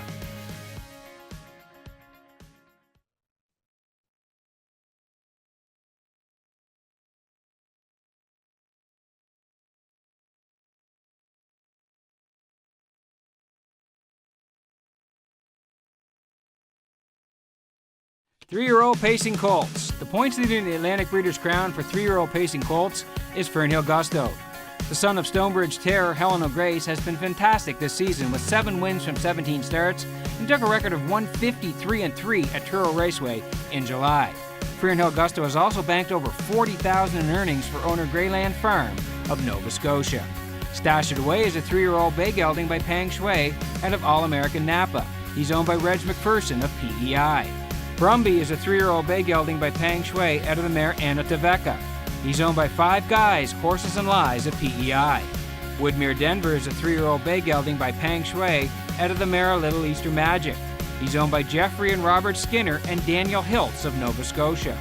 Roll with Hottie Toddy is a 3-year-old bay gelding by Roll with It Harry out of Western Queen. He's owned by Todd and Trish Hardy of Nova Scotia. Maximum Lovin' is a 3-year-old bay gelding by Proven Lover out of Shark Lake Lady. He's owned by Ian Tate of Nova Scotia. JJ Xavier is a 3-year-old bay gelding by Tobago Cays out of the mare JJ Mistress. He's owned by David Lund of New Brunswick. Check Your Source is a 3-year-old bay gelding by Source of Pride out of Internal Check. He's owned by Jamie Whalen of PEI.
Special moments. I know tomorrow is going to be very special. I was asking her just before we went to air here if she was nervous for tomorrow. No, she said, I'm okay, but you are going for $25,000, and I know the family's here as a co-owner, which is really neat. Your dad decided not to put her in the sale, Blaine, and then turned over one of her family friends, Eddie Doucette, who had some great training over the years. And you take care of her as a groom on race nights, which is, I understand, is new for you as well. What's that like? It's exciting. I'm not gonna lie. The first time was nerve-wracking as a new horse on the track, but it's the best nights ever. I love to spend time with my dad there. It is a bonding moment, and I'd never change it for anything. Wonderful. Well, I know you're going to be there tomorrow. We're going to take you to one of your biggest wins. This was the Lady Slipper at Summerside, and we're going to play that for you now. Liam's going to tee it up in the control room. Here at HPIBet.com, thank you for your business here this afternoon as the finale lines up behind the Metro Home Building Center starting gate. Lady Slipper Stakes, 2-year-old fillies, Gold Division, $17,100. Let's go back upstairs to Vance Cameron. Rockin' Hussy. Speaking of Shadow, how about Julia? It's up to you, Tobin's Future, Our Girl Annie, Redland Miss Pretty, and Elm Grove Red Wines on the outside. Full field of 8 across the gate. It's been one of them super stakes Sunday at historic Summerside. Now it's finale time. The rough end pacing, it's up to you, leaves out on the rail. Speaking of shadow, between them is Halmack Julia, third around the turn. Going into fourth is Tobin's Future. Our girl Annie is fifth. Tobin's Future got a little steppy. Then up the rail, that's Rockin' Hussy. Coming up three wide is Elm Grove Red Wine and the trailer, Redland Miss Pretty. On the backstretch they go, led by, speaking of shadow, in line to Mike McGuigan. Second, that's Halmack Julia, and that is Elm Grove Red Wine. Wow, is she picking them off here all the way from the grandstand side up at 29 and one opening quarter. Elm Grove Red Wine and Dowling clear the lead at the 3-8. Speaking of shadow, now second, racing from third, Halmack Julia. It's up to you goes fourth and comes to the outside. Our girl Annie is there fifth, racing sixth. That is Redland Miss Pretty. Seventh, Rockin' Hussy, and trailing the field, Tobin's Future. Halfway home, led by Elm Grove Red Wine in 58 and 2. We've got a new leader over to the 5-8. It's up to you is taken over. Our girl Annie now on to be second. Third towards the rail. Racing the backstretch. We've got confusion in the backfield. 3/4 coming next. Here's our girl Annie to take over the lead. Racing second and moving in there is Speaking of Shadow. Back to third. It's up to you. 3/4 tripped in 1. 28 and 1. They round the turn for the second and final time. Just an eighth of a mile left to go. Our girl Annie homeward bound. Speaking of shadow, on the outside second. It's up to you third. Deep stretch now on the wire. Our girl Annie, she's still perfect. This time for Corey McPherson. Second is Speaking of Shadow. It's up to you third. 1:57.4. Well, there it is, Jessica, one of the biggest wins of her career in the Lady Slipper at Summerside back on August 28th. And just before we let you go, I asked you what you in the paddock and what you think of her qualities is on the racetrack, and how do you describe her? A fighter with a major attitude, for sure. Well, ladies and gentlemen, there's Jessica Thibault and her family, Blaine, her mom, Jennifer. It's a family affair, as it is in harness racing, but I tell you what a great story. Our girl Annie, and going for the championship final tomorrow. Best of luck. Thank you. All right, ladies and gentlemen, let's hear it for Jessica. Over to you, Vance. Well, ladies and gentlemen, joining me is Jody Jamieson. Now listen to this resume. Jody is a winner of over 8,000 races, the only Canadian to win the World Driving Championship twice, two-time O'Brien Award winner as Driver of the Year, and former co-winner of the North American Driver of the Year award. His horses go so fast we can't keep hair on his head. That's how much they go. Jody, welcome home, and tell me what it means to you to have your family honored tonight. I mean, it means the world just to have everybody here tonight and take part in it. And Redshores, Charlottetown Driving Park did such a great job all the time. It's just an amazing night. We're really excited to be here. Well, we're very happy to have you with us here. During your career, you've won many major races, world championship horses, but a victory that comes to a very few, one we're going to watch tonight. Let's take a look at Up the Credit.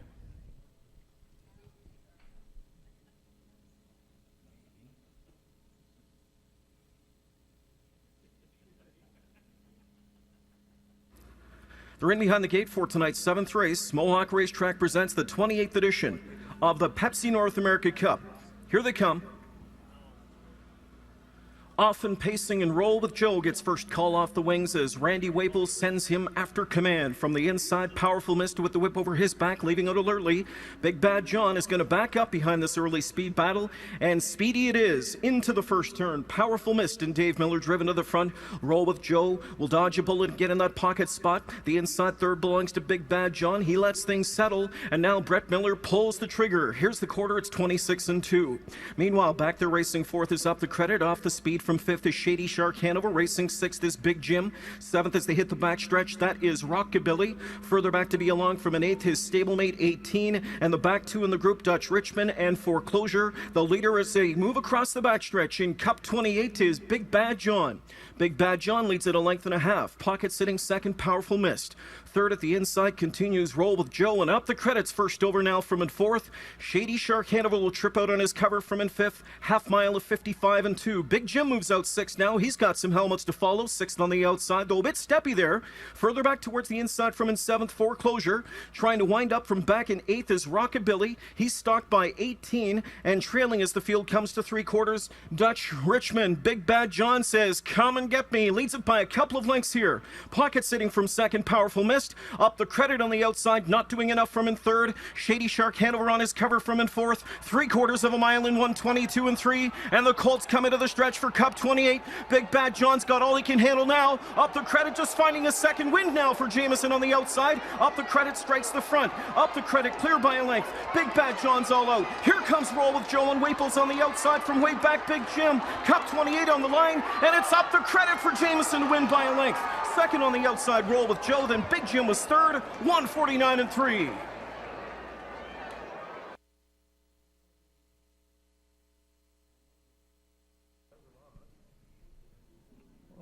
Maybe we're going to watch this.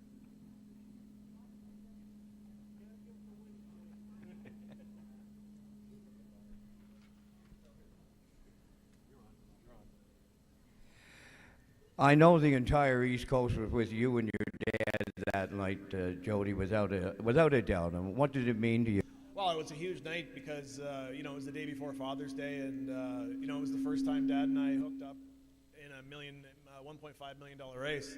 The horse had to be great that day because I was first up with him and a long way, and, at the end of the day, it's what you have between the shafts, and he was good that day. Yeah, was he ever.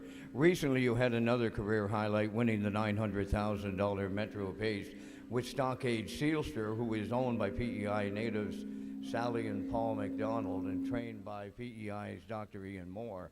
Tell us about the horse, the race, and what his future might be. Well, I think he's got a great future. $700,000 made this year, just unbelievable to get a chance to win $1 million race.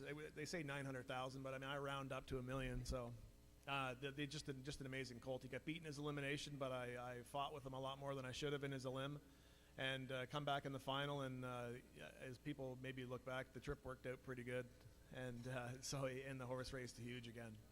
Well, I know that I talked to you earlier there about your dad winning the prestigious Gold Cup and Saucer, and I told you, don't throw in the towel. Come on back and get your shot, another one at the Gold Cup and Saucer. Thanks so much for coming over. My pleasure. Thanks a lot. Thanks, Jody Jameson.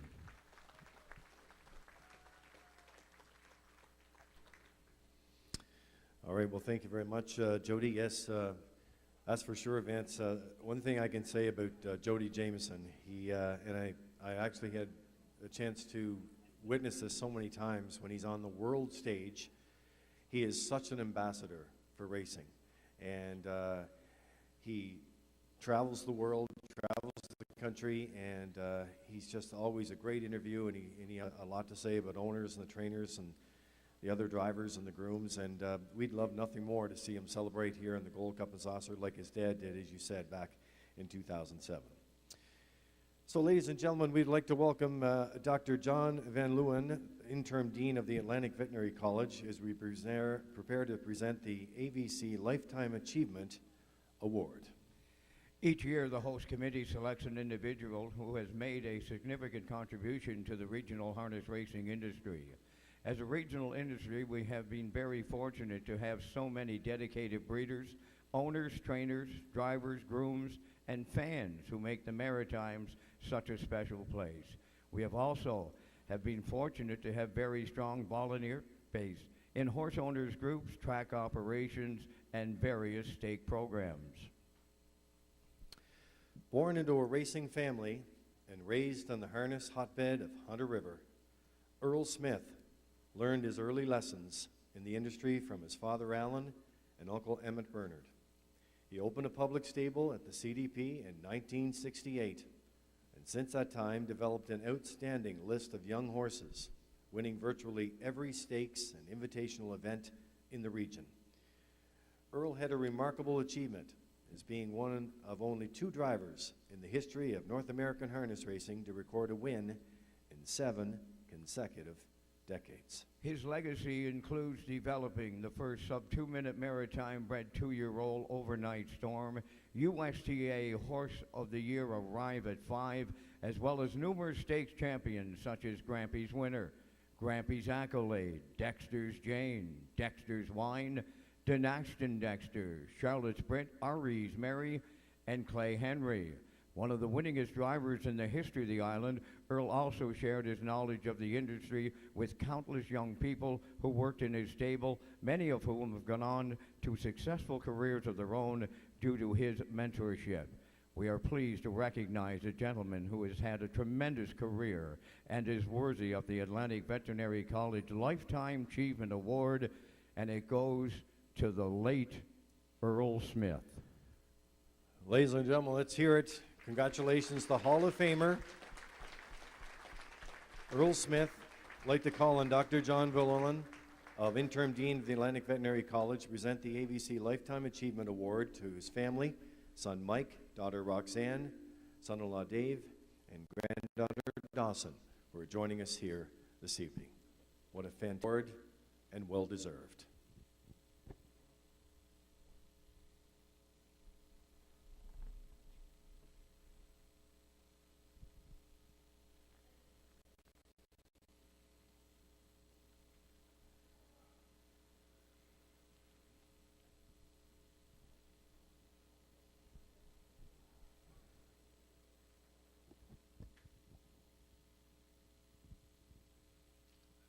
Congratulations.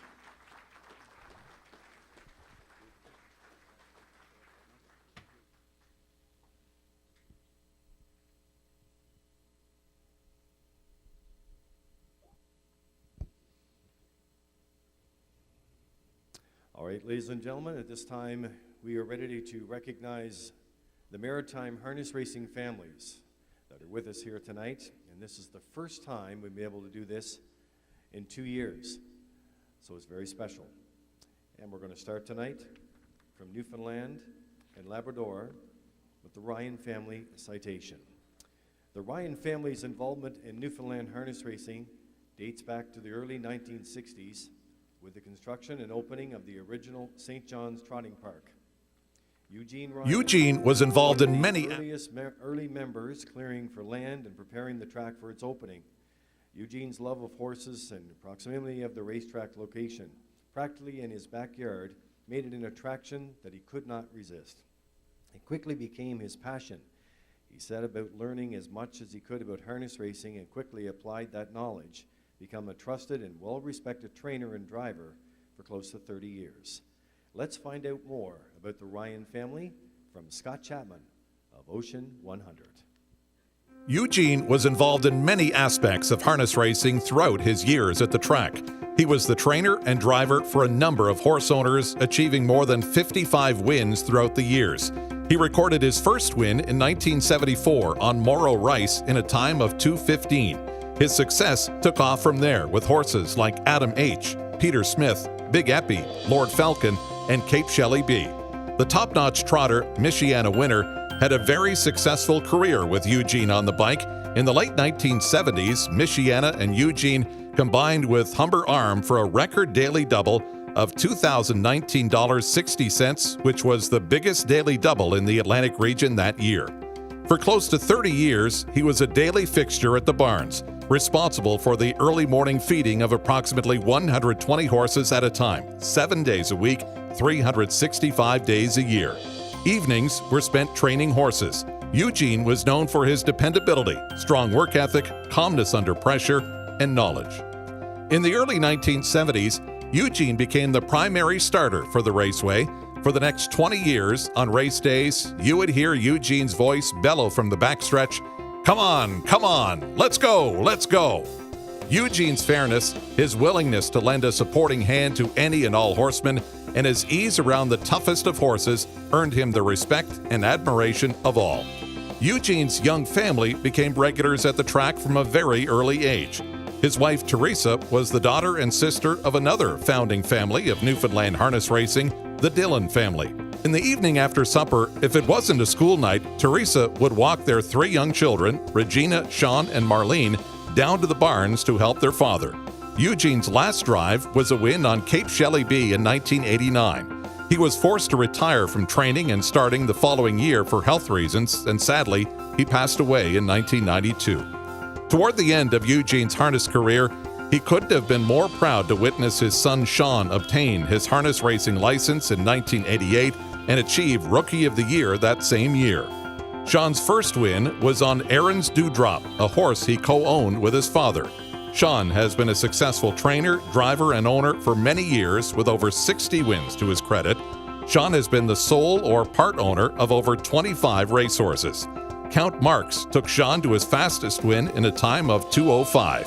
He also followed in his father's footsteps, becoming the track starter in 1996, a position he kept until the track's closure in 2016.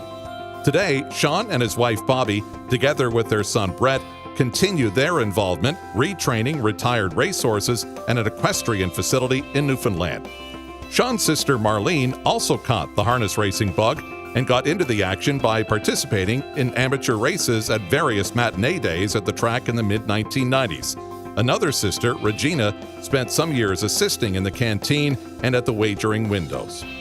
One of Eugene's fondest dreams was to travel to PEI to witness the harness racing action in Charlottetown. Unfortunately, that was an unfulfilled dream, but in a way, tonight, Eugene's dream has finally come true. He would be very proud and humbled by this recognition.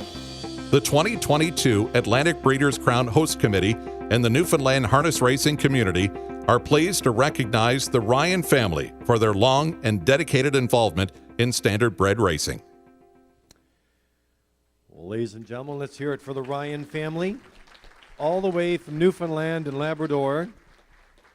I'd like to call on James Burrow, President of the PEI Standardbred Horse Owners Association, and Debbie Francis, Secretary, Executive Director with the ASBA, to present the Ryan family with their award.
You know, I can hear them cheering from Newfoundland and Labrador right from here. Congratulations.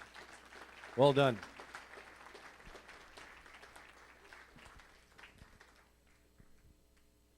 Now let's take a little trip over to New Brunswick and honor the Kirkpatricks. The Kirkpatrick brothers were among the pioneers of harness racing in St. John, New Brunswick.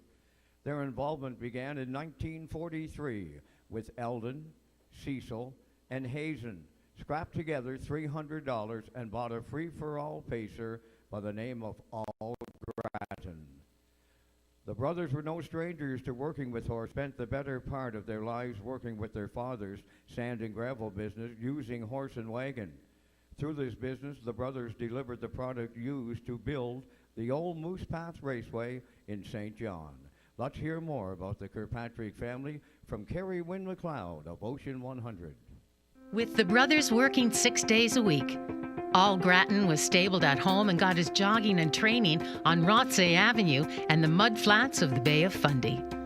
Prior to the completion of Moose Path, he was raced primarily at the old racetracks in St. Stephen and Sussex, New Brunswick, and provided a wealth of racing experience for the new owners. The 1950s and early 60s saw the three brothers working full-time in racing, and each was a licensed trainer and driver. During that time, Eldon and Hazen were each the recipient of multiple driving awards, campaigning their own and operating public stables, with Cecil splitting his time working with each brother. Eldon also served as the horseman's representative to track management in the early days before horseman associations. The highlights of their careers would be Eldon setting the EPR track record with Caleb Bird, and Hazen winning the Irving Oil Free-for-All Pacing Series with their own Roy Scott, who was once named St. John's Horse of the Year. Some of the other horses the Kirkpatrick brothers campaigned were King O'Day, Flaming High, E.J. Creed, Forever Rosecroft, Aunton Adam, Guy Adam, Ned Harmony, and Bright Council.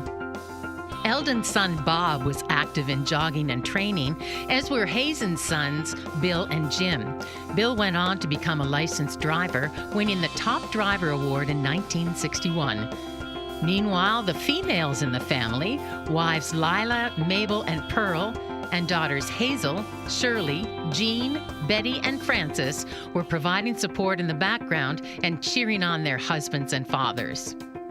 In the mid-60s, the three brothers got out of the racing side of the business, but their involvement continued, with Eldon serving as paddock judge, while Hazen became an associate judge at EPR, where he remained for almost 30 years. Eldon's grandson, David, worked as charter at EPR, while Cecil's son-in-law, Jerry Beatty, was a timer and associate judge at Fredericton Raceway for over a decade. In the 1970s, Cecil Kirkpatrick's grandsons, Gary and Rick Beatty, came onto the racing scene in Fredericton. Gary helped Sheldon Watts at Fredericton Raceway before buying his first racehorse and becoming a part-time owner and trainer. Rick worked for Mike Campbell before opening his own stable. In the 1980s and 90s, Rick Beatty ran a large and successful stable, training stakes winners Corey Mack, Light Feet, Flora Campbell, and Northwind Sandy, and the top race mare, Berthelot. During this time, he also served on the board of Fredericton Horsemen's Association. In 2000, Rick continued to own, train, and drive on a part-time basis with a compact stable headlined by top-class performer and former Horse of the Year, Jags Desperado. While Rick was primarily a trainer, with over 200 wins, he did drive on occasion, going to post over 600 times, winning his first race with his brother Gary's Pearbro BB in 1981. Rick's sons Jason and Mike were involved with the stable grooming, jogging, and training. Wife Marianne was the charter in Fredericton and also at EPR, where she is still active. Rick retired from training in 2015, but remains involved as a groom in the Jeff Lewis stable. Gary Beatty owned and trained horses from 1980 until 2016, campaigning among others Pearbro BB, Troy Hanover, Spot's Shadow, and Provoke Me. In the early years, he was assisted by wife Krista and later by children Brittany and Kent. Gary also served on the board of directors of Fredericton Horsemen's Association, the Fredericton Exhibition Association, and Horse Racing New Brunswick. Kent also became a trainer and driver, winning his first race with his father's Provoke Me in 2014, and was named Rookie Driver of the Year in Fredericton that same year. He later spent 4 years in PEI, attending the Atlantic Veterinary College and helping Kenny Arsenault and Danny McDonald at the CDP. He is currently in the process of getting his driver's license back after moving to St. John. For their nearly 80 years of involvement over 4 generations, the Atlantic Breeders' Crown Host Committee is pleased to recognize the Kirkpatrick family of New Brunswick. I'd like to ask Eldred Nicholson, a director of the Atlantic Standardbred Breeders Association, to come forward to make the presentation.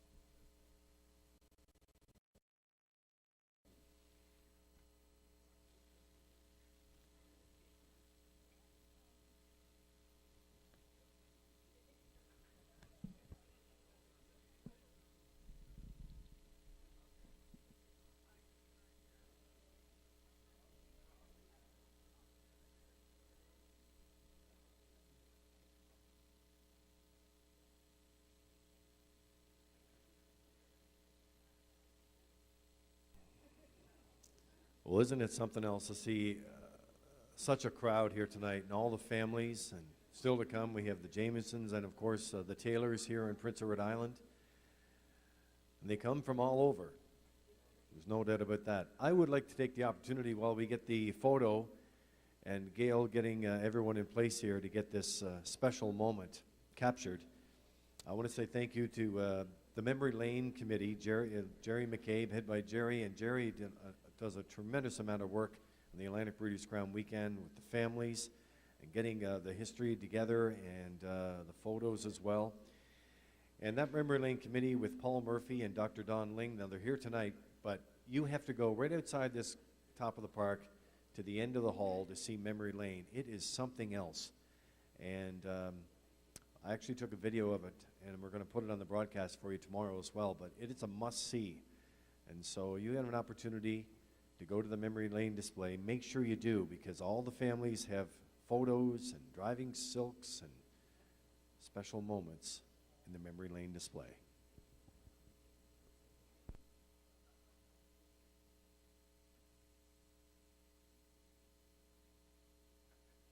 You have it, ladies and gentlemen, Kirkpatrick family.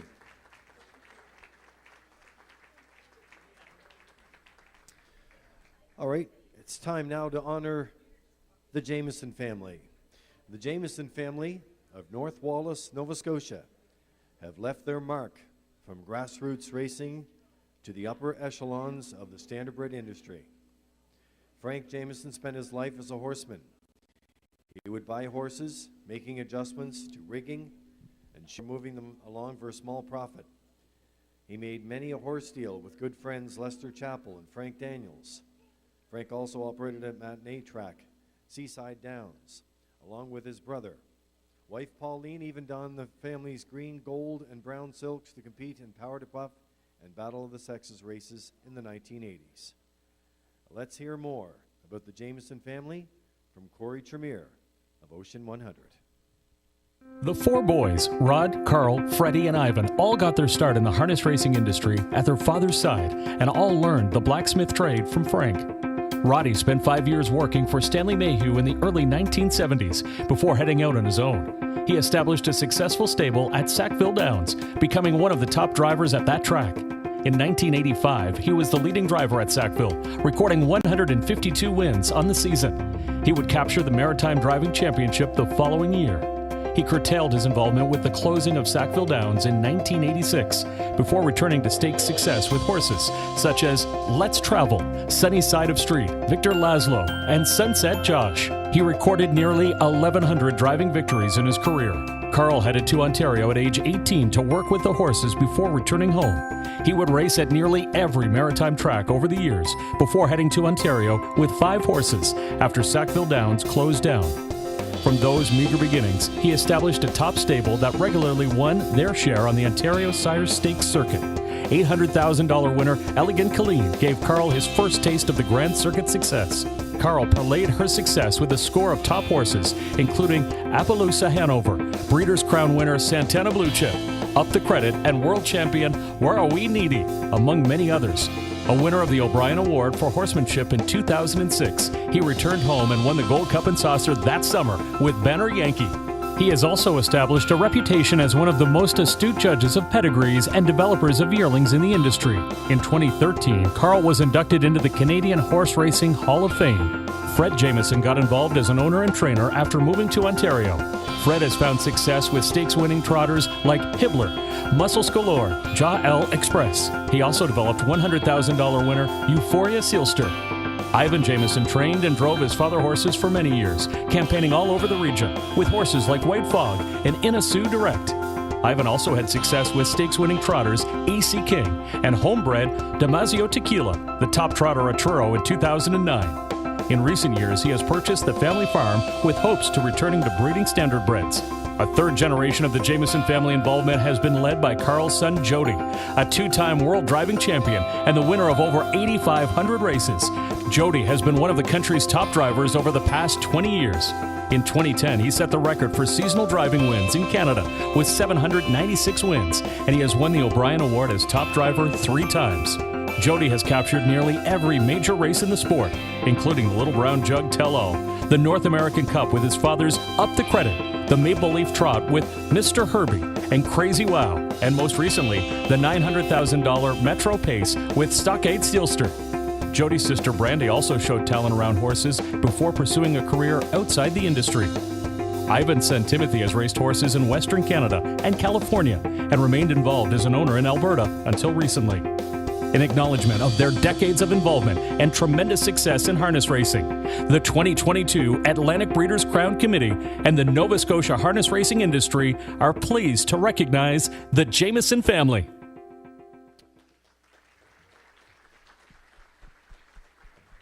That is one impressive resume. There's no doubt about that. And I'd like to call on Roseanne Langell, the president of the Atlantic Standardbred Breeders Association, to make the presentation here tonight to the Jamieson family. And wow, when you put it all together, folks, that is very, very impressive. And they've traveled from all over to come back to Red Shores in the top of the park tonight, and that is special.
There you have it.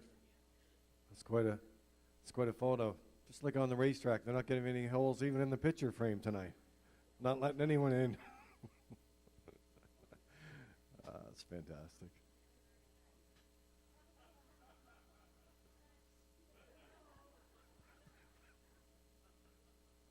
I have to keep the microphone away from them.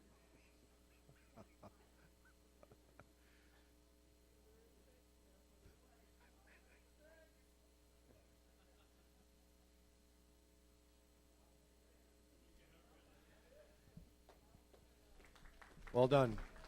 Congratulations, Jamieson family.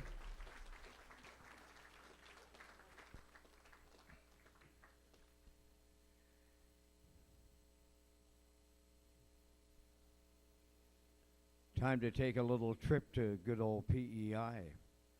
3 of 4 brothers, Lee, Winston, and Newton Taylor, first became involved in standardbred horse ownership in the 1940s. The boys became enamored of the harnessed horse after regularly accompanying their father to the locals. That passion has been handed down through the family since that time. Let's hear more about the Taylor family from Dave Holland of Ocean 100. Lee first purchased a locally bred mare, Dorothy L., in 1946. He raced her for a time before breeding her. He had some luck as an owner with Willard's Choice in the 1950s. Lee's homebred Ermin's Buddy became one of the top local free-for-all stars in the early 1960s for trainer Don McNeil, and one of the first island-bred horses to race in the Gold Cup and Saucer. Ermin's Buddy was named Horse of the Year at the Charlottetown Driving Park for 1962. At McNeil's urging, Lee obtained his driver's license and recorded his first win with Ermin's Buddy. Lee trained and drove his top mare, Susie Way, which he co-owned with son Ewan, to victory in the 1973 Kinsman Pace and to a third-place finish in the Governor's Plate that same year. In the mid-1970s, Lee campaigned H.B. Willis's stable for several years. Lee also bred and raced a top stakes filly, Radiant Star, the Prince of Rhode Island Horse Owners Association Horse of the Year in 1979. Other top performers he bred included Grease, Lubricant, and Rust Remover. A longtime member and director of the PEI Colt Stakes, he served as president in 1991-92. Lee's brother Winston joined the ownership ranks in 1948 and was involved in the ownership of a number of racehorses over the years, such as Rocket Harvester, and Lucky V. He stood the former Maritime free-for-all star Walter Rosecroft and later Yankee Timber at his Rice Point farm. He left his biggest mark in the industry with his broodmare Blackberry Wine, dam of Dexter's Jane, winner of the 1993 Dairy Queen Futurity for 2-year-old pacing fillies. The $50,200 purse for that event was the PEI's richest race to that time. She also went on to become one of the richest and fastest PEI-bred performers. Blackberry Wine also produced Atlantic Sire Stake champion filly Dexter's Wine, herself the dam of Mitchell Paul. In 1995, Lee and Winston were co-recipients of PEI's Horseman of the Year honors. A third brother, Newton, was also involved as an owner with Pacing Paul and Marjorie Jean before his early death. Newton's sons and Wincy and Sterling also took up the family love affair with standardbreds. Wincy was involved as an owner in the 1960s and 70s with Brave Stella, Kawartha Fiji, and Pal Zoom, among others. Sterling has been a longtime island breeder, racing stakes winner, Lamage, and life in the country over the past 40 years. Lee's 3 sons, Ewan, Armand, and Errol, have also carried on the family tradition.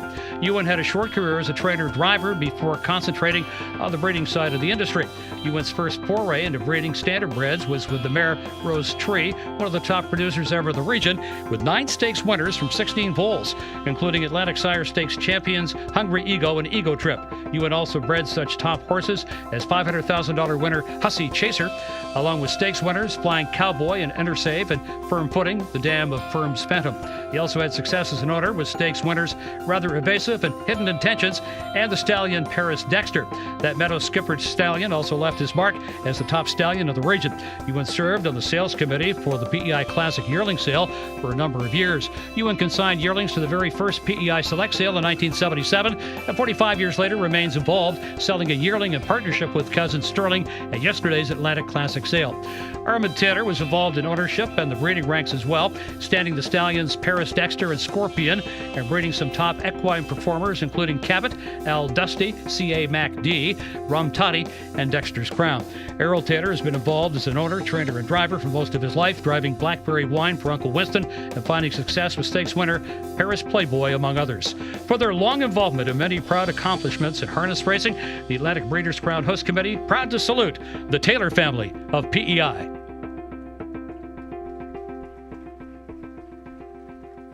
At this time, I'd ask the PEI Minister responsible for harness racing, the Honourable Mark McLean, and Blaine McPherson, Chair of the PEI Harness Racing Industry Association, to come forward for the presentation, please.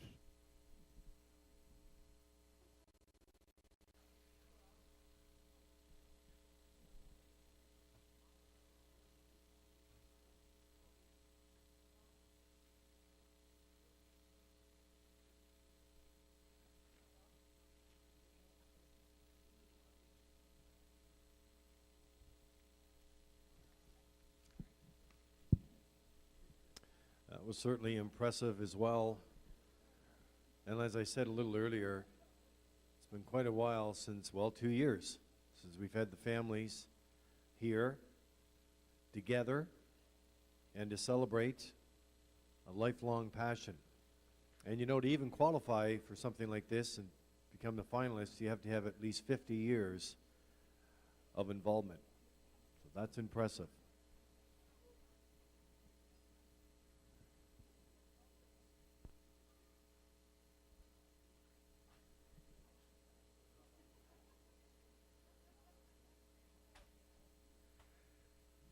Come on, folks, let's give it one more time for Team Taylor.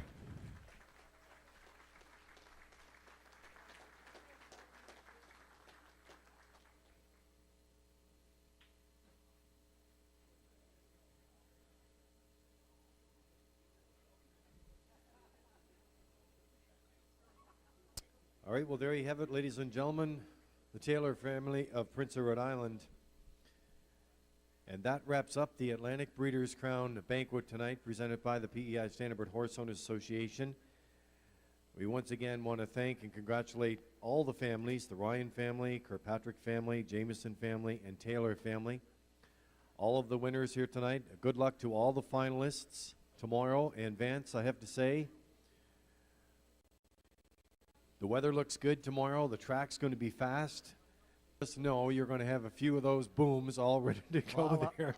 I kind of hope I get some booms and some to it and at it and brouhaha's and let's get it on. It's Championship Sunday. It's Championship Sunday. Is right. It all starts at 12:30.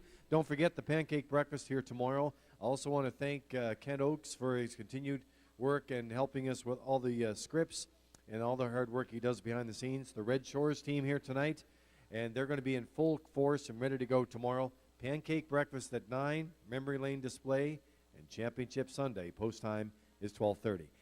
Thanks for coming out, ladies and gentlemen. Great to see you. Have a great night.